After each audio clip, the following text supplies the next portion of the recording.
News state पर। मैं आपके साथ अश्मिता दुबे और मैं अंजलि सिंह। और लगातार हम चर्चा कर रहे थे कि कैसे ये दिव्य शक्ति है जो बाबा के दरबार में आती है। बाबा सभी को एक छुट निकालते हैं और उसके बाद उनकी परेशानियों का बारे में बता देते हैं, समस्या जो है उसके बारे में, और उसका हल बताते हैं। हमारे साथ मेहमान जुड़े हुए हैं। एक बार फिर से मैं सभी को इंट्रोड्यूस आपसे करवा देती हूँ। पंडित सतीश कौशिक कथावाचक हमारे साथ जुड़े हुए हैं। इसके अलावा धर्म गुरु हैं, हिंदू धर्म गुरु आचार्य संजीव अग्रवाल। इसके अलावा तर्क शास्त्री हैं doctor JP Singh ji. JP Singh ji, आप ब्रेक पर जाने से पहले कुछ कहना चाह रहे थे, मैं चाहूंगी कि आप उसको कंटिन्यू करिए। साथ ही एक सवाल मेरा ये भी, चूंकि यहाँ पर आचार्य संजीव जी ने ये कहा कि वो मैं का इस्तेमाल नहीं करते हैं, अहम उनके अंदर नहीं है। भले ही ठीक है, चलिए ठीक है, मान लीजिए गुस्सा उनको आता है, लेकिन कभी भी उन्होंने ये नहीं कहा जैसे बाकी सभी कथावाचक करते हैं कि ये काम उनकी तरफ से किया जा रहा है, बल्कि धीरेन्द्र कृष्ण शास्त्री ये कहते हैं कि ये काम हो रहा है वो भगवान हनुमान जी की कृपा से हो रहा है और वही उनको शक्ति देते हैं।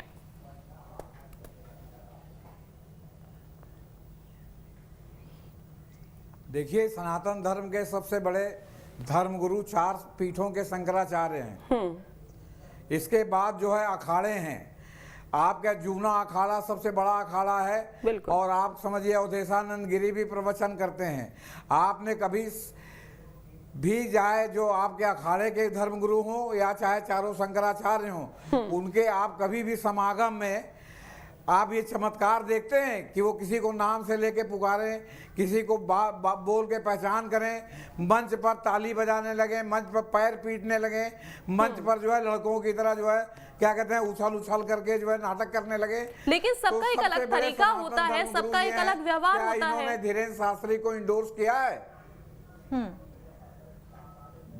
जी नहीं, ये मामला बिल्कुल अलग है, ये बिल्कुल पाखंड है। और जिसको तरंग आएगी, आप किसी शंकराचार्य को राम आप बुलाएंगे, वो इंस्टेंटली अपनी बात कहीं भी कहेंगे। उनको तरंग अपने ही कंपाउंड में नहीं आता, उनको सब जगह आता है तरंग। जो लोग पहुंचे हुए हैं उनको सबको तरंग सब जगह आता है। अब ये नहीं कि मैं आपके स्टूडियो में बैठा हूं या घर से बैठ के बोल रहा हूं तब ये हमारे विचार आ रहे हैं। ये हमारे विचार नैसर्गिक हैं, जो हम आपसे कह रहे हैं या पढ़ने से हमारे विचार विकसित हुए हैं। ऐसा नहीं कि मैं यहाँ कुछ कह रहे हैं और बाहर निकलेंगे तो कुछ कहेंगे और वहां जाएंगे तो कुछ कहेंगे। और आपको बात करना होगा, आप ये बताइए, narco analysis test, polygraph test होता है, उसके लिए लेबोरेटरी में जाना पड़ता है कि नहीं जाना पड़ता, या आपके इंस्टेंटली हो जाता है? ये सारी बातें पाखंड हैं और पाखंड की दुकान चलाने के लिए हैं। और जो धर्मांतरण भी हो रहा है, तो जब लोगों का धर्म से मोह भंग होता है, लगता है कि जो कहा जा रहा है वो हो नहीं रहा है, तब उनके मन में आता है कि हम धर्मांतरण करें। इन लोगों का पाखंड इसी तरह जारी रहेगा तो मैक्सिमम लोग या तो नास्तिक हो जाएंगे या इनको छोड़ देंगे। ठीक है जी, ठीक है। जेपी सिंह जी, आचार्य संजीव अग्रवाल जी, आपसे मेरा सवाल है। देखिए, उन्होंने जेपी सिंह जी की आपने बात सुनी, जब लोगों का मोह धर्म से खत्म हो जाता है तब वो धर्म परिवर्तन की ओर बढ़ते हैं। अब इस पर आप क्या जवाब देना चाहेंगे? क्या मोह भंग हो रहा है लोगों का? एक बात का पता है कि न्यूजीलैंड जैसे देश के अंदर बहुत सारे लोग अपने धर्म को छोड़ के धर्मी हो गए और वहां पर जेल जो खुली हुई थी वो बंद कर दी गई। लोग नास्तिक हो जाए ये अलग बात है, इसका मतलब नहीं है, लेकिन लोग धर्मांतरण करें, एक धर्म से दूसरे धर्म में जाएं, तो ऐसा हिंदू ही क्यों दूसरे धर्म में जाए? दूसरे धर्म वाले क्यों नहीं आएंगे हिंदू धर्म में? आऊंगी जेपी सिंह जी, हमेशा लालच के वशीभूत होकर ये जो कार्य होता है, लालच दिया जाता है, तब लोग अपने धर्म को छोड़कर दूसरे धर्म में जाते हैं। और ऐसा सब लोग वो करते हैं जो मजदूर तबके के होते हैं, जिनके पास खाने में कमजोरी बनी रहती है, वो लोग धर्मांतरण करते हैं। उनको लालच दिया जाता है कि हम तुम्हारी शादी कराएंगे, हम तुम्हें पैसे देंगे, हम तुम्हें हर महीने इतने पैसे भेजा करेंगे। आप इसको मजाक का विषय ना बनाएं। धर्मांतरण लगातार होता है और आरएसएस इसके लिए पिछले 70 साल से काम कर रहा है। जब से हमारा देश आजाद हुआ उससे पहले से काम कर रहा है। अब कुछ नए लोग भी जुड़े हुए हैं। ये बात आज से 1 महीने पहले, 1.5 महीने पहले क्यों नहीं आई? आजकल इतना ज्यादा धीरेन्द्र जी के बारे में इतना क्यों कहा जा रहा है? क्योंकि उन्होंने धर्मांतरण की बात करी। उन्होंने कहा जो लोग धर्मांतरण करके चले गए उनको वापस लाना मेरी जिम्मेदारी है। तब से वो लोगों के निशाने पे आए हैं। तर्क करना कोई बुरी बात नहीं है, तर्क करना चाहिए। लेकिन गलत बात पे तर्क करने का कोई वजूद हासिल नहीं होता, इसको भी आप नोट कर लीजिए। ठीक है, लेकिन सनातन धर्म के अंदर बहुत सारी बातें ऐसी हुई है जो चमत्कार की तरह है, और ऐसा कुछ नहीं है। जब जहां लोगों को अपना लाभ दिखाई देता है लोग वहां जाते हैं। अगर उनको यहाँ पर बागेश्वर धाम में लाभ दिखाई दे रहा है वहां जा रहे हैं, और लोगों के अंदर जलन है, तो इसका कोई क्या कर सकता है। अभी तो आशाराम बापू जेल में पड़े हुए, अभी तक उनके ऊपर चार्ज भी फिक्स नहीं हुआ, लेकिन वो जेल में कब से पड़े हुए ये सब जानते हैं। ऐसी और लोग भी हैं। लेकिन यहाँ पर तो धीरेन्द्र शास्त्री जी के सवाल खड़े हो रहे हैं उनके व्यवहार को लेकर, और उनकी जिस तरीके से हरकतें रहती हैं। अभी जिसका जिक्र जेपी सिंह जी ने किया कि मंच पर खड़े होकर जिस तरीके से वो बिहेव करते हैं, वो ताली बजाने लगते हैं, जिस तरीके से वो हंसने लगते हैं। देखिए, ये सारी बातें भाव में होती है। कुछ लोग राम कथा करते करते रोने लगते हैं, उनकी आंखों से आंसू आ जाते हैं। भगवान श्री कृष्ण की कथा करते करते स्त्रियां नाचने लगती हैं, जो कथावाचक होता है वो नाचने लगता है, वो रोने लगता है। ये अंदर के भाव होते हैं कि अंदर के भाव उस समय कैसे आते हैं। भाव के अधीन होकर व्यक्ति ऐसा जर्नली कर बैठता है। ठीक है, ये तो लड़कपन के भाव कहा जा रहा है ना, लेकिन अब वो उसको लड़कपन माने या कुछ भी माने, रामचंद्र डोगरे जी महाराज भगवान श्री राम की कथा सुनाते सुनाते रोने लगते थे। ठीक है, उसको क्या कहेंगे आप लोग? ठीक, बिल्कुल। जेपी सिंह जी कुछ कहना चाह रहे थे, कहिए आपकी बात क्या है?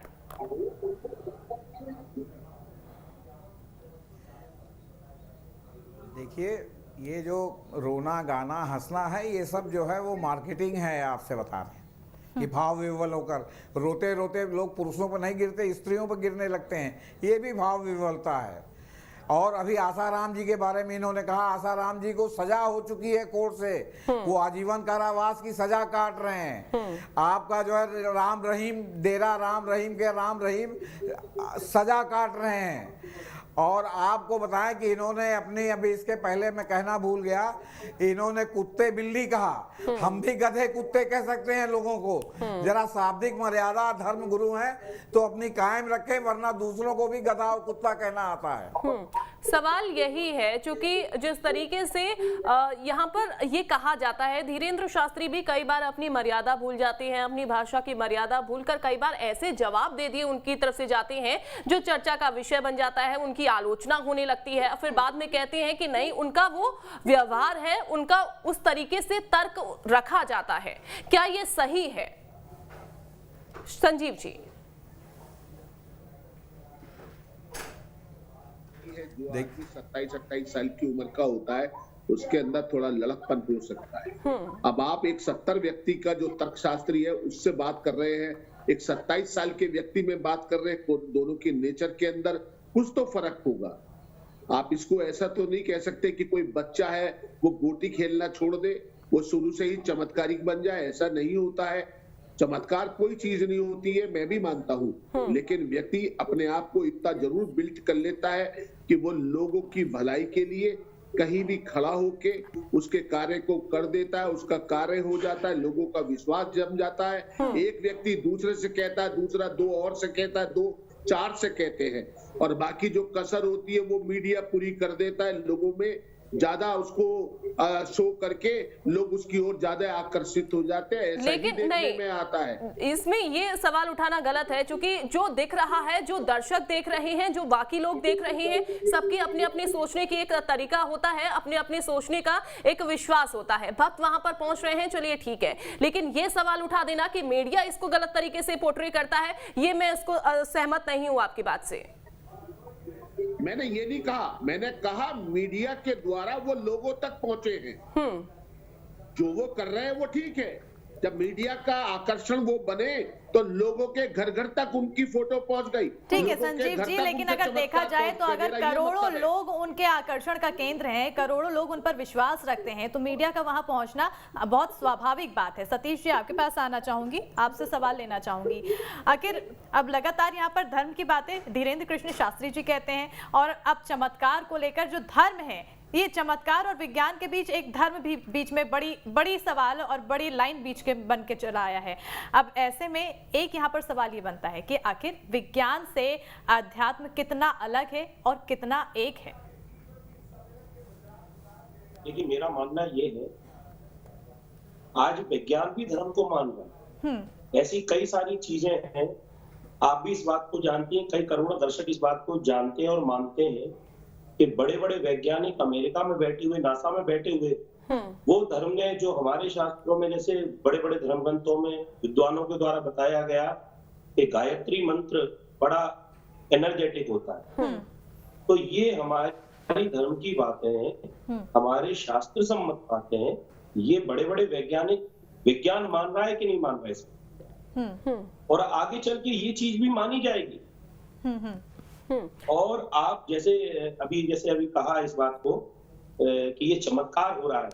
देखिए ये भक्तों का आना, उनके भीड़ में, उनके यहाँ पर भीड़ बढ़ना धीरेन्द्र शास्त्री जी के यहाँ, ये कोई चमत्कार, ये चमत्कार किसी के लिए हो सकता है, लेकिन मेरे हिसाब से ये एक आस्था का विषय है और किसी की आस्था को तोड़ा नहीं जा सकता। बिल्कुल सही कहा आपने, किसी की आस्था को तोड़ा नहीं जा सकता है, लेकिन आस्था के साथ खिलवाड़ भी नहीं किया जा सकता है। नहीं, किसने खिलवाड़ किया? हमारे धीरेन्द्र शास्त्री जी ने कोई भी चमत्कार नहीं दिखाया, वो कोई भी चमत्कार नहीं दिखाया। ये सारे हिंदुओं को एकजुट है, सब बिल्कुल। सतीश जी ठीक है, कुछ नेटवर्क इशू है, आपके पास वापस आऊंगी। जेपी सिंह जी देखिए, बार बार अगर हम देखा जाए, पूरी चर्चा देखें और हम धीरेन्द्र शास्त्री के बार बार बयान देखें, वो बार बार यही कहते नजर आ रहे हैं कि कोई चमत्कार नहीं है, कोई भी किसी तरह का अंधविश्वास फैलाने की कोशिश नहीं कर रहे हैं। वो लोगों से कहते नहीं है कि हमारे पास आओ, हमसे जुड़ो। तो आखिर फिर क्यों इतना बवाल?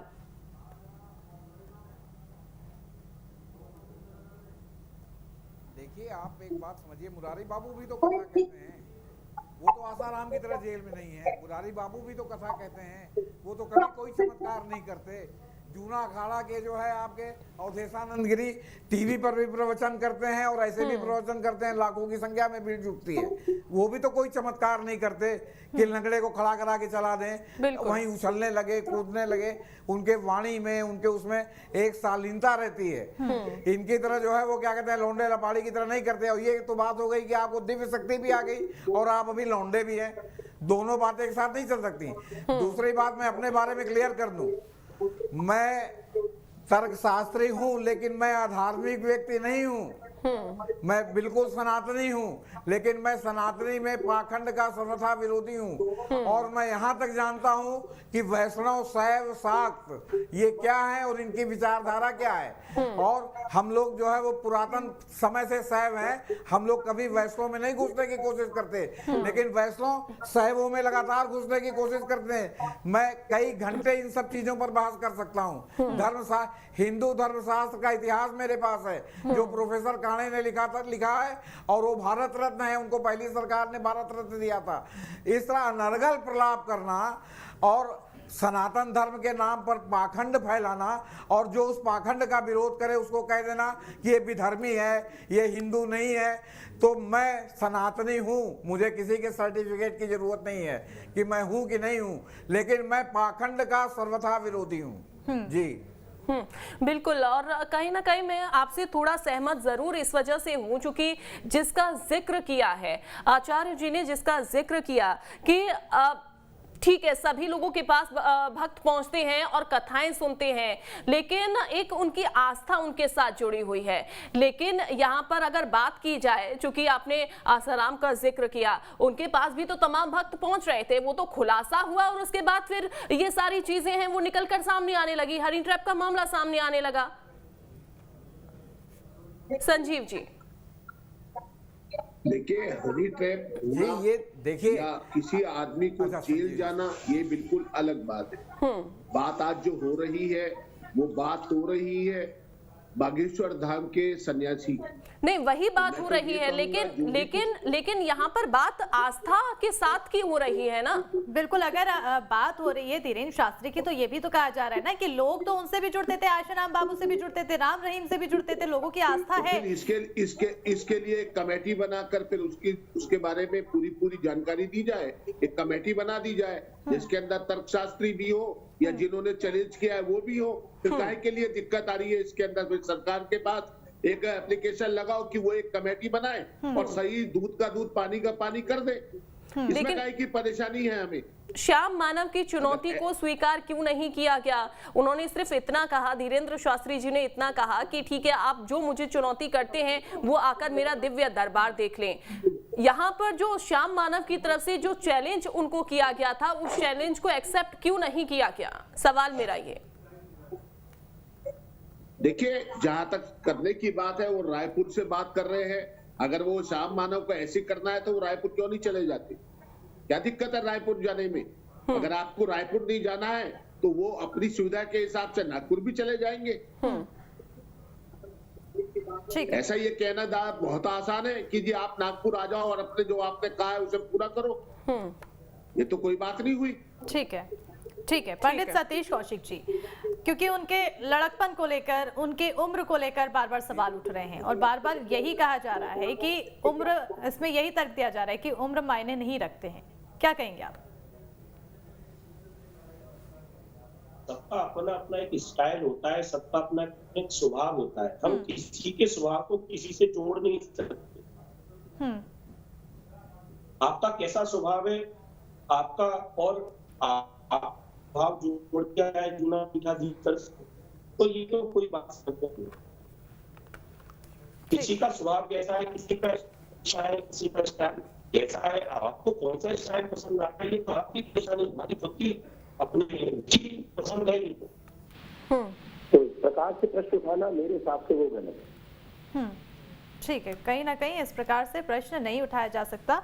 जेपी सिंह जी, आपसे जानना चाहूंगी, आखिर धर्म को लेकर भारतीय संविधान क्या कहता है, और ऐसे में जो इन दिनों माहौल है देश में और धीरेन्द्र कृष्ण शास्त्री को लेकर जिस तरह से अब बवाल बार बार चलता आ रहा है, इस पर क्या कुछ?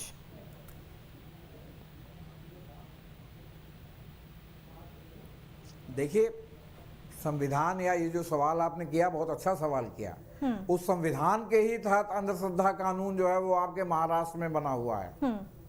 उस संविधान के ही तहत बना हुआ, संवैधानिक नहीं है।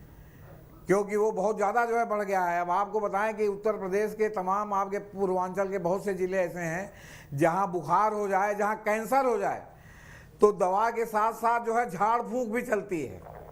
और लोग वहाँ जो ग्रामीण लोग हैं उनका मानना है कि चाहे हम जितनी दवा खा लें, बिना झाड़ फूंक के हम ठीक नहीं हो सकते। आपसे बता रहे हैं, आपके बाबा जय गुरुदेव ने पढ़े लिखे लोगों को आस्था के नाम पर बोरा पहनवा दिया। आपसे बता रहे हैं, आपके जो है साईं बाबा थे तो वो मुंह में से स्विस मेड घड़ी निकालते थे। आपसे बता रहे हैं, हाथ में से घड़ी निकालते थे। और आपके जबलपुर के ही एक जो है क्या कहते हैं जादूगर थे जो हाथ की सफाई करते थे, आनंद कुमार संभवतः नाम था।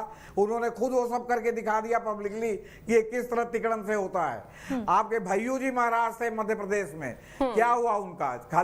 खाली आसाराम और राम रहीम ही नहीं है, रामपाल भी जेल में है और तमाम और बाबा भी हैं जो सेक्स स्कैंडल में जेल में है। लेकिन अवधेशानंद गिरी, चारों शंकराचार्य, इन लोगों पर ये सब आरोप क्यों नहीं लगता? ये लोग क्यों नहीं चमत्कार करते? आप बता रहे, आशीर्वाद तो सभी देते हैं।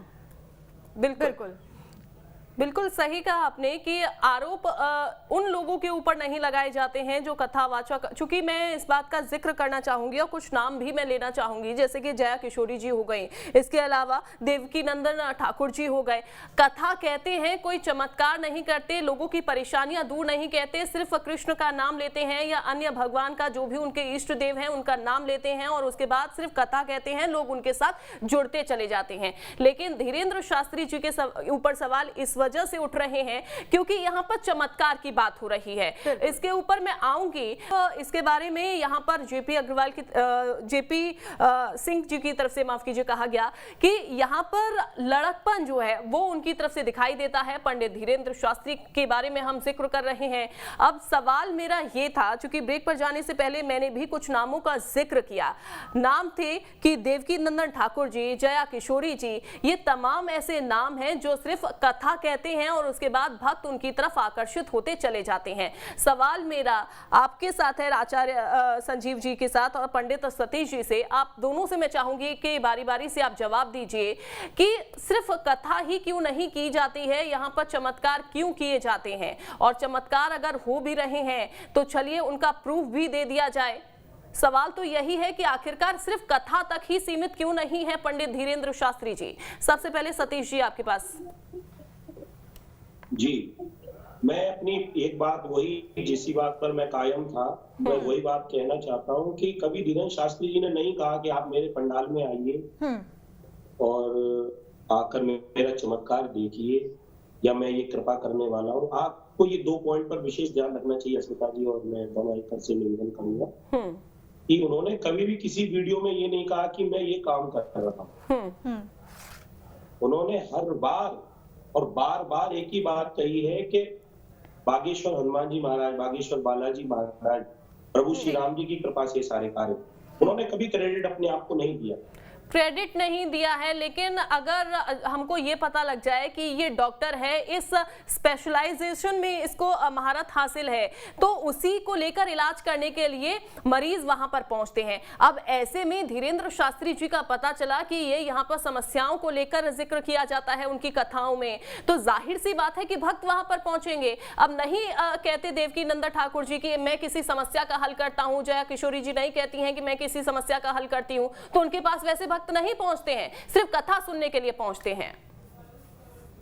देखिए, उसका कारण ये है कि धीरेन्द्र शास्त्री जी की कथा बाद में शुरू किए। पहले उनके यहाँ बालाजी की सेवा होती थी। बालाजी का दरबार पूरी दुनिया में लगाया जाता है।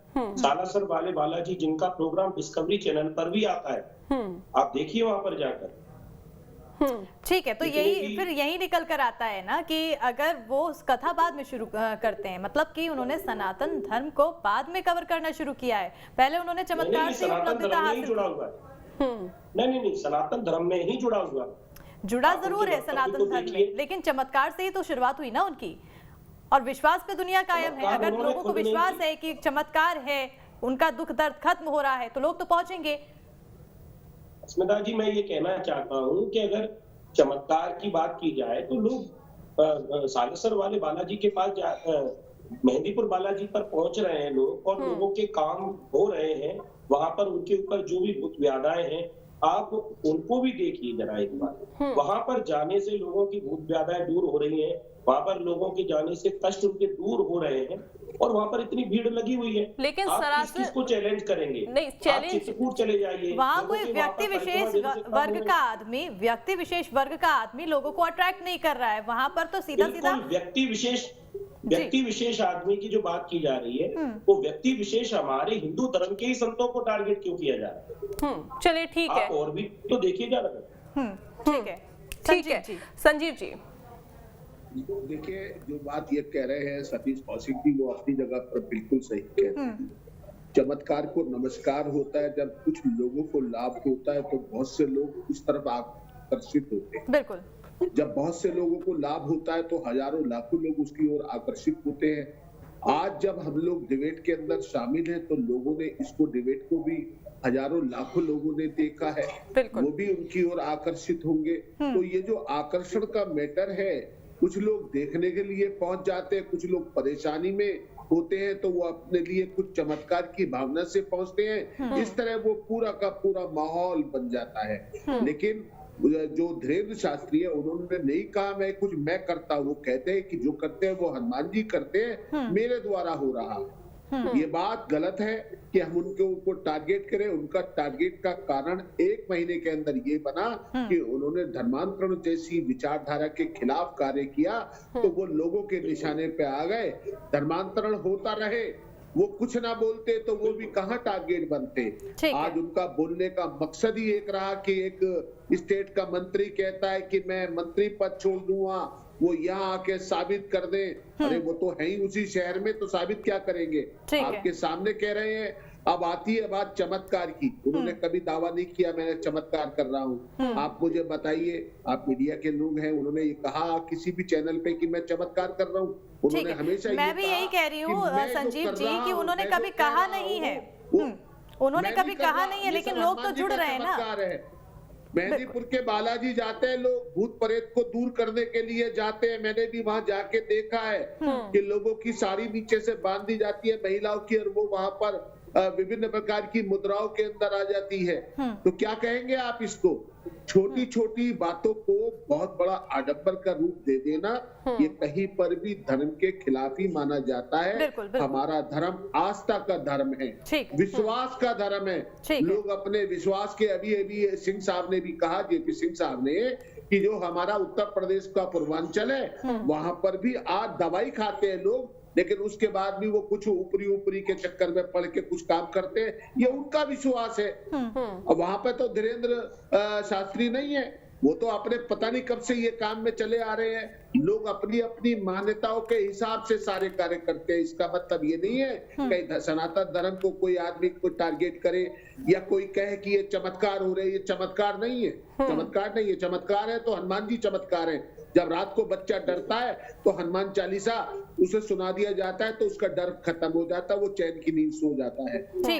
ऐसा भी देखा जाता है। ठीक है। तो इस तरह के टारगेट करना, इस तरह तर्क कुतर्क करना, ये कोई बात, ये आस्था के ऊपर कुटाराघात के अलावा कुछ नहीं। बिल्कुल बिल्कुल, टारगेट की बात कही। जेपी सिंह जी, आपकी तरफ आना चाहूंगी। सतीश जी ने बहुत अच्छा सवाल पूछा है। देखिए, चमत्कार और जिस तरह से बात की जाती है, जादू टोने की हर धर्म में होता है और हर धर्म में इस तरह से, देखिए अब अगर हम मुस्लिम धर्म की बात करें तो वहां पर भी मंत्र फूके जाते हैं और तमाम चीजें ऐसी की जाती है, लेकिन सिर्फ सनातन धर्म को ही क्यों टारगेट पे लेना, अगर टारगेट की बात कही जा रही है तो?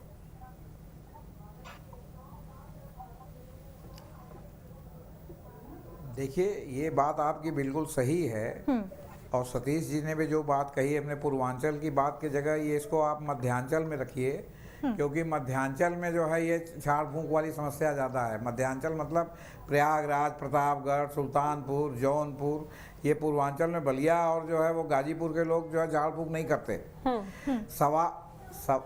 सवाल इस बात का है कि हमारे सनातन धर्म में ये कहाँ है कि जो है वो आपका क्या कहते हैं, जो 4 धाम हमारे मुख्य धाम हैं उसमें किसी में रामचंद्र जी और हनुमान जी का नहीं है।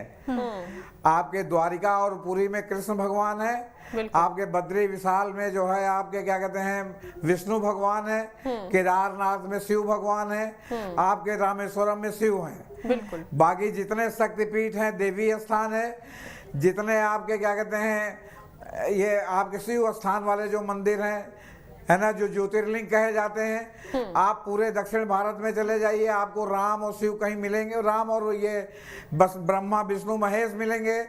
ये नए नए देवता हैं। और हिंदू धर्मशास्त्र के इतिहास में जो प्रोफेसर काणे ने लिखा है, वो पूना के रहने वाले थे, उसमें आपका लिखा हुआ है कि प्राचीन जो है वो हमारे मंदिर कौन कौन से थे, प्राचीन व्रत कौन कौन से थे। हमारे ख्याल से जो लोग बहस कर रहे हैं उनको यही नहीं मालूम होगा कि जो आज सोमवार, मंगलवार, बुधवार कहा जाता है, ये महाभारत काल में और 10 कमांडर्स के काल में था ही नहीं। ये ग्रेगोरियन कैलेंडर की देन है। और आज आपका तिथि से ज़्यादा इन दिनों का महत्व हो गया। सोमवार है तो ये करो, मंगलवार है तो ये करो, बुधवार है तो ये करो। ये सब क्या है? अब इस पर अगर कोई तर्क उठाता है तो आप कह दीजिए कि तुम सनातन नहीं हो। आप आ जाइए उत्तर प्रदेश में, जहाँ पर भी रोजे हैं गाजी मियाँ के या मकबरे हैं, वहाँ जाके हमने तो ताजमहल तक में लोगों को डोरा बांधते देखा है। तो ये अंधविश्वास का क्या करें? ये तो चारों तरफ है। क्या आप मानते हैं कि बिना शादी किए और जो है मतलब बच्चा हो सकता है? लेकिन ये सब भी जो है तमाम धर्मों के लोगों में है कि बिना शादी किए कुंवारी माँ बन सकती है। तो इसका मतलब ये थोड़ी है कि वो बात सही हो गई। तर्क का मतलब है कि कोई बात जो तर्क से परे है उसको जो है कैसे कोई विश्वास कर ले आपके कहने से। जी ठीक है, लेकिन भक्तों की आस्था बढ़ती जा रही है, ये भी एक बड़ा सवाल है इन सारी बातों के बावजूद। जेपी सिंह जी, लेकिन मनीषा जी हमारे साथ जुड़ गई हैं। एक बार फिर से मैं आपको बता दूं, मनीषा ढींगरा हमारी साथ जुड़ी हुई हैं, साइकोलॉजिस्ट हैं, face and mind reading expert वो हैं। मनीषा जी, चूंकि यहाँ पर ही कहा जाता है कि चलिए ठीक है, चमत्कार हो रहे हैं, पंडित धीरेन्द्र शास्त्री जो हैं वो कोई चमत्कार नहीं करते हैं, दावा कोई नहीं किया जाता है कि चमत्कार हो रहा है। आपने जिस एनर्जी का जिक्र किया, face and mind reading expert आप हैं, मैं चाहूंगी कि आप किसी एग्जाम्पल के जरिए हमारे दर्शकों को यह समझाने का प्रयास करें, क्या फेस एंड माइंड रीडिंग से ये पता लगाया जा सकता है कि इस भक्त की, इस इंसान की ये समस्या है और आने वाले जीवन में इसको फिर सॉल्व कर लिया जाए?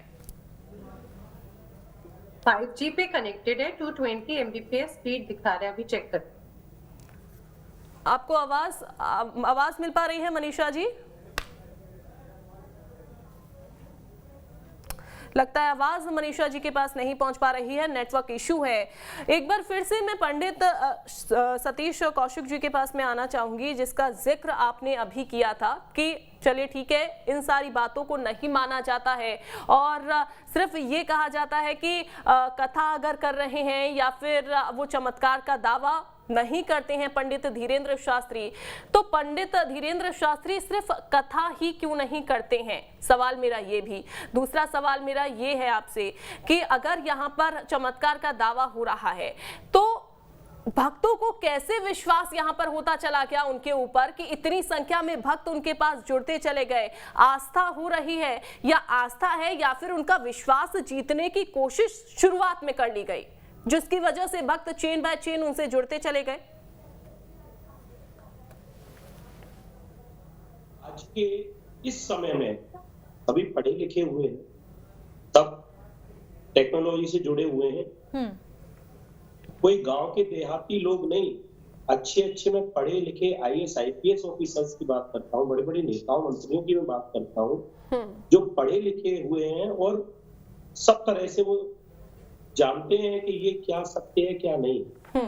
यहाँ पर किसी को जबरदस्ती विश्वास नहीं कराया जाता, यहाँ अंधविश्वास की बात नहीं है। वो अपने आप वहां जाकर स्थान पर हनुमान जी महाराज का दर्शन करके, बागेश्वर बालाजी का दर्शन करके उनको पॉजिटिव एनर्जी जो वहां पर फील होती है, वहां पर उनको ऐसा महसूस होता है, तब जाकर वहां पर उसका जिक्र मैं कर ही नहीं रही हूँ, उसका जिक्र मैं सतीश जी नहीं कर रही हूँ कि अगर कोई गायत्री मंत्र पढ़ रहा है, कोई दूसरा मंत्र का उच्चारण कर रहा है, वो भक्त की अपनी एक अलग आस्था है। यहाँ पर है एक इंसान को सरासर भगवान मान लेना और उसके पास ये अर्जी लगाना कि आप हमारी भगवान हैं और आप हमारी समस्याओं को ठीक कर देंगे, समस्याओं का निदान कर देंगे। ये कहाँ तक सही है एक इंसान का किसी दूसरे इंसान को भगवान करार दे देना? देखिए, इसके लिए मैं यही कहना चाहूंगा कि ये सबकी निजी भावना है, निजी भावना है। लोग किसको भगवान मानते हैं? आज के समय में तो युवा पीढ़ी में लोग अपने नायक नायिका एक दूसरे को कहते हैं तुझ में रब दिखता है, यारा मैं क्या करूं। पर सतीश जी, ये निजी मामला कैसे हो सकता है? करोड़ों लोग जुड़ रहे हैं उनसे, तो ये निजी मामला कैसे हो सकता है? करोड़ों लोग जुड़ रहे हैं, इनको जबरदस्ती नहीं जोड़ा गया, वो अपनी अपनी भावना से जुड़े हैं। फिर एक बार यही कहना चाहूंगी, अगर चमत्कार होगा, कोई दिखाएगा, लोगों को विश्वास कराएगा, तो लोग तो जुड़ेंगे ना। मैं ऐसा कहना चाहता हूँ कि जो लोग वहां पर गए, जिनकी अर्जियां लगती हैं, वो खुद इस बात को स्वीकार करते हैं। अगर आपको कोई तर्क इसमें करना है तो आप खुद जाकर वहां पर परीक्षा करिए ना, किसने रोका? ठीक है, और स्वयं जाके अपना तर्क रख सकते हैं। ठीक है, यहाँ पर एक सवाल मैं पूछना चाहूंगी आपसे। देखिए, तर्क नहीं रख सकते, चलिए ठीक है, उनसे हम तर्क जवाब लेंगे, लेकिन जिस तरह से आस्था विश्वास कहा जा रहा है, अब क्योंकि उनकी चमत्कार पर भी विश्वास लोग कर रहे हैं, क्या कहते हैं? डॉक्टर के पास अगर बीमारी होती है तो डॉक्टर के पास जाएं या फिर चमत्कार के भरोसे बैठे रहें? ना, ये बात सही है कि हम अगर बीमार हैं तो हमें डॉक्टर के पास जाना चाहिए। मैं इस बात को नकार नहीं रहा हूँ और ना मैं इस बात को मैं सपोर्ट कर रहा हूँ कि लोग अंधविश्वासी बन जाए। आप मेरी भावना समझिए।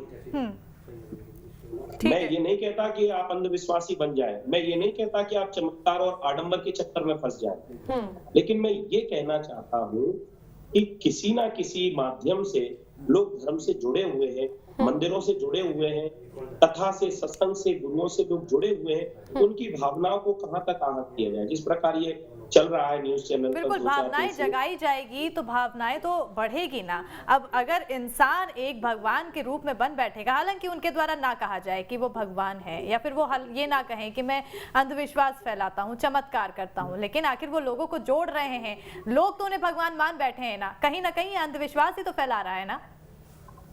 नहीं, लोग अपने, देखो मेरी बात सुनिए, आप अपने जैसे किसी व्यक्ति के गुरु होते हैं तो गुरु को लोग भगवान के रूप में देखते हैं, गुरु ब्रह्मा गुरु विष्णु गुरु देव, पूजने नहीं लगते हैं सतीश जी, पूजने नहीं लगते हैं। जी क्या कह रही हैं, मैं सुनिए। जी पूजने सतीश जी, नहीं लगते हैं पूजा नहीं किया जाता है उनकी, कि कोई भी व्यक्ति अगर गुरु को भगवान मानता है तो उनके शब्दों को, उनके आदर्शों को अपनाता है। या ये नहीं होता है कि उनको पूजने लग जाए और उनके एकदम श्रद्धा में लीन हो जाए, सारे काम काज छोड़ दे।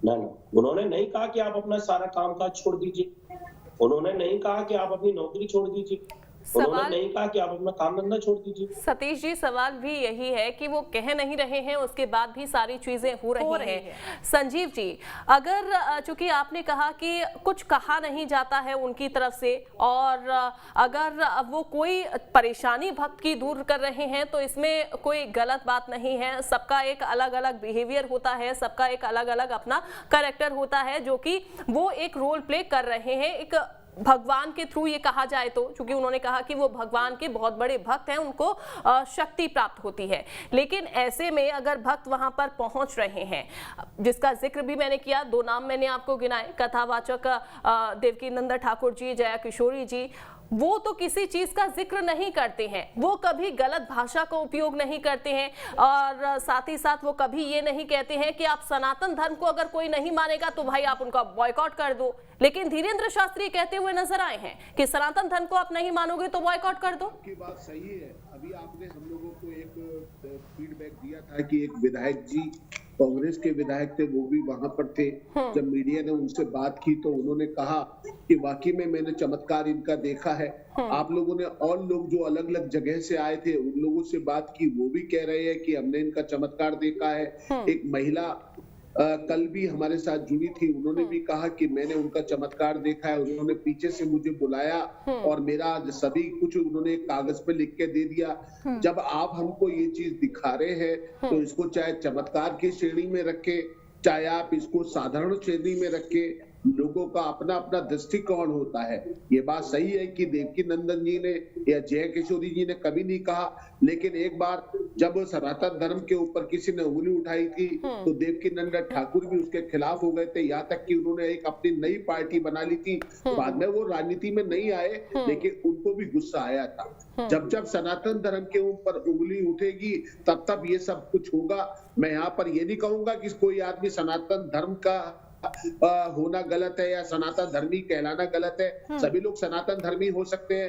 तर्क के ऊपर विश्वास किया जाए नहीं किया जाए, ये श्रद्धा और आस्था की बात है। आप तर्क कीजिए, अगर आपको इसके ऊपर विश्वास नहीं होता तो सरकार को फिर एक कमेटी गठित करके 5-7 जनों की और फिर इसके ऊपर प्रकाश डाल देना चाहिए। इसमें क्या दिक्कत हो गई? ये जो बार बार उंगली उठाना, धर्म के ऊपर आरोप लगाना, ये किस तरीके से सही माना जा सकता है? इसके ऊपर आप ही हमको बता दीजिएगा। मंत्री, प्रधानमंत्री, मुख्यमंत्री, जब सभी लोग किसी के साथ जुड़ जाते हैं तो लोगों की आस्थाएं और ज्यादा उम्मीद करने लगती है और ज्यादा उसकी ओर जाने लगती है। ठीक है, एक सवाल मैं जेपी सिंह जी से ले लूं। ठीक है, एक सवाल मैं जेपी सिंह जी से ले लूं, फिर सतीश जी आपके पास वापस आऊंगी। जेपी सिंह जी, अभी सतीश जी ने जिस तरह से कहा कि लोग अपने आप विश्वास कर रहे हैं और उनकी तरफ से कहा नहीं जा रहा है कि मेरे ऊपर भरोसा करो या फिर मैं अंधविश्वास फैला रहा हूँ या फिर मैं चमत्कार करता हूँ। लोगों का विश्वास है। अब लोग अगर अपना विश्वास करके जुड़ रहे हैं तो क्या दिक्कत है?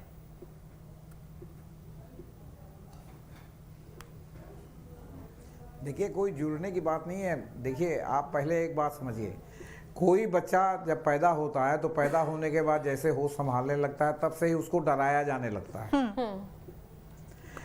उसको जो है वो पत्थर को भी जो है वो क्या कहते हैं, प्रणाम करने का जो है वो लड़कपन से सिखाया जाता है। मैं इनसे मूल प्रश्न पूछना चाहता हूँ, जब ये कहते हैं कि परमात्मा का अंश आत्मा सभी मनुष्यों में है, तो एक जो परमात्मा का अगर आत्मा जो है उसका अंश है और वो सभी आप में है, हम में है, खड़कंब में है, तो क्या एक आत्मा दूसरी आत्मा से सुपीरियर हो गई जो उसको जो है क्या कहते हैं चमत्कार दिखा करके उसको मुक्ति दिलाएगी? वो उसको रास्ता दिखा सकती है। धर्म जो है नैतिकता सिखा सकता है। धर्म ये सिखाता है कि भक्तों के बच्चों के साथ यौन शोषण हो, ये धर्म सिखाता है। कौन सा धर्म सिखाता है ये कि बच्चों का स्त्रियों का यौन शोषण हो, बच्चों का यौन शोषण हो? कौन सा धर्म सिखाता है? धर्म नैतिकता सिखाता है। और जब आत्मा का अंश हमारे अंदर है परमात्मा से निकल के, जेपी सिंह जी, ये तो धीरेन्द्र शास्त्री जी भी नहीं सिखा रहे हैं कि बच्चों अंदर के है साथ- तो आत्मा हमारे अंदर भी है, आत्मा उनके अंदर भी है जी। जी, मैं वही कह रही हूँ कि ये तो धीरेन्द्र शास्त्री जी भी नहीं सिखा हम ये रहे आपसे हैं। नहीं कह रहे हैं, बात ये है कि समस्या यहीं से ठीक है, बिल्कुल वो ठीक है, बात लेकिन- सब है, ठीक है, लेकिन ठीक है, हमारा ठीक है, कहना है जेपी कि सिंह जो जी, लोग समय बहुत पाखंड कम है। के चक्कर सतीश जी में कुछ कहना चाह रहे थे, आस्था पहले से मैं उनकी किसी के बात साथ सुनना जुड़ते चाहूंगी। हैं, ठीक अगर है। उनके परिवार का सुनिए ठीक है, कंप्लीट। आर्थिक दैहिक शोषण होने लगे तो इसको क्या कहेंगे? ठीक है, ठीक है, ठीक है। सतीश जी, आप कुछ कह रहे थे, जल्दी जल्दी बात अपनी कंप्लीट कीजिए क्योंकि समय बहुत कम मैं है। ये कहना चाह रहा हूँ, हमारे सिंह साहब से कहना चाह रहा हूँ कि आत्मा सबके अंदर है, लेकिन फिर भी हम अलग अलग हैं कि नहीं? वो तर्कशास्त्री है, हर व्यक्ति तर्कशास्त्री क्यों ठीक नहीं है। बन गया? आप कैसे समझा सकते हैं? और दूसरी बात संजीव जी ने बहुत अच्छी कही, और वो देवकीनंदन जी के बारे में आपने जो कहा था, तो देवकीनंदन जी ने भी जब सनातन धर्म की बात की तो उनके लिए भी ठीक, दूसरे देशों से, दूसरे धर्म के लोगों की धमकी भरे फोन आ गए थे। आप बिल्कुल जानकारी बिल्कुल, देंगे? ठीक है। अब आखिर इस पर क्या निकल कर आता है? चमत्कार, धर्म और तमाम चीजें निकल कर आती हैं और इस पर लगातार बहस बनी हुई है। बहरहाल बहुत बहुत शुक्रिया आप सभी लोगों का हमारे साथ जुड़कर तमाम अपनी बातें रखने के लिए। लेकिन ये सवाल अभी भी बना हुआ है कि आखिर चमत्कार और विज्ञान और अध्यात्म, इसमें क्या अंतर है? बहरहाल इसी के साथ इस बुलेटिन में फिलहाल इतना ही। तमाम खबरों के लिए बने रहिए न्यूज़ स्टेट के साथ।